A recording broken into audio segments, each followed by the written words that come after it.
तो जनाब, अमेरिका की आवाम तो जाग गई और उन्होंने 4 साल में ही सदर डोनाल्ड ट्रंप की बुरी तरीन कारकर्दगी से मायूस होकर उनको बुरी तरह मुस्तरद भी कर दिया। लेकिन अगर कोई नहीं जागा तो वो थी 40 साल से अपने ऊपर एक मखसूस सियासी जमात का जुल्म बर्दाश्त करने वाली कराची की आवाम।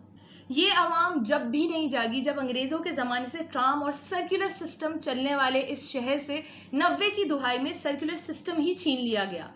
ये शहर कराची उस वक्त भी नहीं जागा जब 1974 में भुट्टो साहब की कलम की एक जुम्बश से इस सूबा सिंध में एक अनोखा तरीन कोटा सिस्टम राइज किया गया, जिसके बाद से जब से लेके अब तक इस शहर में मेरिट का कत्ले आम होता रहा है। और अफसोस कि ये शहर कराची उस वक्त भी नहीं जागा जब इसकी गलत गिनती की गई, सिर्फ इस डर से कि कहीं ज़्यादा कॉन्स्टिट्यूंसीज बन गई सही गिनती होने के बाद तो कोई एक सियासी जमात कहीं इलेक्शन जीत गई तो इस सूबे पर राज ना करना शुरू हो जाए। ये शहर कराची उस वक्त भी नहीं जागा जब इस शहर के एक एक इलाके से पानी छीन लिया गया, जब के इलेक्ट्रिक जैसे इदारे इस शहर को लूटते रहे। और उससे भी ज़्यादा अफसोस की बात यह है कि ये शहर कराची उस वक्त भी नहीं जागा जब कल की तारीख में ब्लूमबर्ग जैसा खबर रसा इदारा एक खबर शाया करता है कि कराची दुनिया का तीसरा बड़ा तरीन शहर में दुनिया की बदतरीन ट्रांसपोर्ट सिस्टम है, जिसकी वजह उन्होंने इस शहर की सियासी यतीमी बताई। और फिर आज एक और ख़बर आती है कि सिंध हुकूमत ने पिछले साल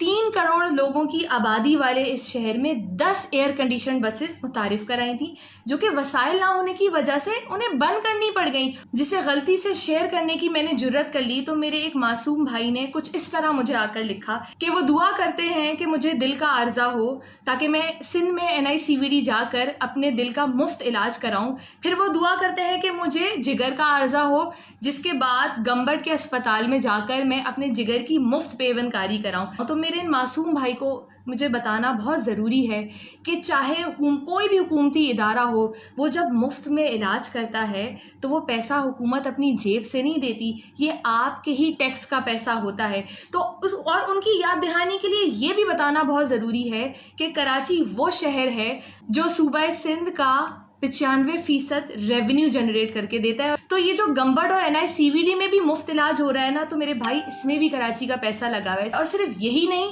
पूरे मुल्क में जितने मेगा प्रोजेक्ट्स हैं वो वहाँ कराची की ही आवाम का पैसा लगा हुआ है। उसके बाद मेरे भाई लिखते हैं कि जब मैं इन तमाम बीमारियों से शिफा याब हो जाऊंगी तो वो दुआ करेंगे कि मुझे कोई और बीमारी हो जाए। तो मेरे भाई, आप दुआ करें कि कराची की आवाम सोती ही रहे। अगर उन्हें अपने साथ होने वाली ज़्यादतियों और महरूमियों का अंदाज़ा हो गया तो 2011 में जो इनकलाब मिस्र में आया था, कहीं इस तरह का इनकलाब ना आ जाए और ये 40 साल से इस सूबे पर बराजमान मखसूस जमात को अपनी कुर्सी से हाथ ना धोना पड़ जाए। शुक्रिया।